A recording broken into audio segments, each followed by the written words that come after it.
जी शेख रशीद साहब ने दावा किया है कि वजीर आजम इमरान खान 5 साल पूरे करेंगे और इसकी जमानत, इसकी गारंटी नवाज शरीफ साहब दे के बाहर गए हैं।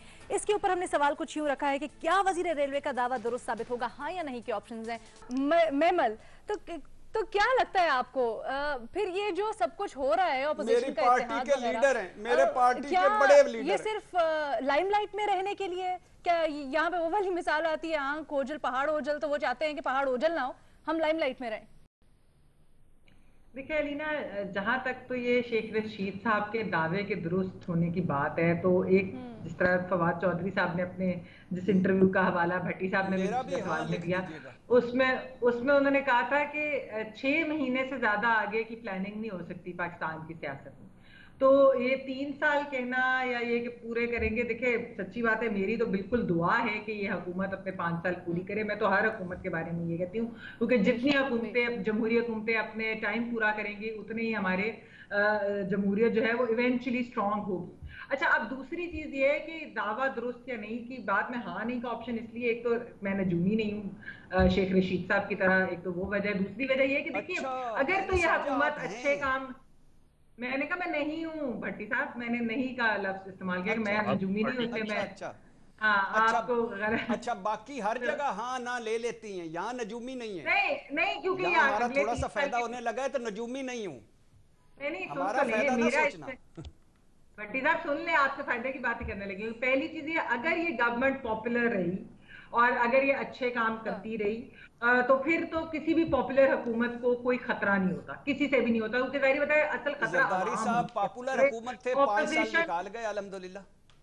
भट्टी साहब सुन तो लेना, भट्टी साहब बात सुन ले, हमने आपका आराम से सुना बात। अब हाँ उन्होंने 18वीं तरमीम कर दी है ना, सबसे पॉपुलर चीज वो 18वीं तरमीम कर गए ना, बाकी 3 सूबे छोटे जो थे वो बहुत खुश हैं उससे, तो इसलिए वो पॉपुलर थे। अच्छा दूसरी चीज है अलीना कि अगर तो हुकूमत अनपॉपुलर हो जाती है, जो कि हमने देखा कि ये इकोनॉमी, मईशत और काफी चीजों की वजह से हुई भी है, हुकूमत का थोड़ा सा ग्राफ गिरा भी है सर्विस के भी मुताबिक जिस तरह, लेकिन ये कि वो वापस उसको ला सकते हैं, तो फिर वो शेकी हो जाती है हुकूमत। ये ऑपोजिशन ने इस हुकूमत को ना गिराना है ना कुछ करना है, ये ऑपोजिशन जो है इनके तो आपस में भी यूनिटी नहीं है, इनके तो अंदर अपना बड़ा मिसट्रस्ट है, तो उन्होंने क्या है हुकूमत के खिलाफ कुछ करना। तो अगर शेख रशीद साहब खाली ऑपोजिशन के ऊपर रख के बात करें, वो डील को आप अलहदा कर दे, डील मुझे नहीं पता हुई है कि नहीं, लेकिन ये कि अगर वो ऑपोजिशन के ऊपर रिलाय करेगा, वो हुकूमत करेगी, वो नहीं कर सकती। अगर अनपॉपुलर होगी तो फिर आवाम, देखिए आपको याद होगा, सिर्फ मैं एग्जांपल दे दूं कि जनरल मुशर्रफ भी, जो कि इतने पावरफुल थे, आर्मी चीफ भी थे, प्रेसिडेंट भी थे, सब कुछ था, जब वो अनपॉपुलर हुए तो फिर उनका भी किसी ने साथ नहीं दिया, उनको भी जाते हुए देर नहीं लगी। तो ठीक है बाबर साहब। देखिए मुझे तो अजहर लोधी साहब याद आ गए आज भट्टी साहब की परफॉर्मेंस देख के, पुरानी यादें ताजा हुई हैं थोड़ी सी लेकिन बड़ा बड़ा टैलेंट है मेरा ख्याल है पाकिस्तान में जो छुपा हुआ है, अल्लाह और ज्यादा जो है वो एबिलिटी को उजागर करे भट्टी साहब की। देखिए उन्होंने, मैं भट्टी साहब से एग्री करता हूँ।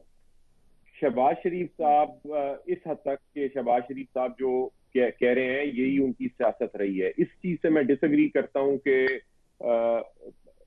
एक भाई दूसरे भाई के कहने पे रिमोट कंट्रोल पे चल रहा होता है। हिस्टोरिकली अगर हम देखें तो जब 99 वाला वाकया भी हुआ, उस वक्त भी शहबाज शरीफ का ये व्यू पॉइंट था पार्टी के अंदर कि आपको पंगे नहीं लेने चाहिए। जो शहबाज शरीफ साहब, इन्होंने जो शेख रशीद ने लफ्ज इस्तेमाल किए हैं कि वो पंगा नहीं लेगा फालतू, उस वक्त भी इनका ये व्यू पॉइंट था कि अगर आपने इस मुल्क में हुकूमत करनी है तो आप कॉन्फ्रंटेशन की पॉलिटिक्स नहीं करें। लेकिन उनकी एडवाइस उस वक्त नहीं सुनी गई। उसके बाद जब ये ऑपोजिशन में थे, जब जनरल मुशर्रफ ने ये कह रहे थे कि आप आए, आपको हम हुकूमत में अकोमोडेट करते हैं, उस वक्त भी इनका यही व्यू पॉइंट था कि कुछ ग्राउंड रियलिटीज है पाकिस्तान की, अगर आपने पाकिस्तान में पॉलिटिक्स करनी है तो आपको उनके साथ अपने आप को एडजस्ट करना पड़ेगा।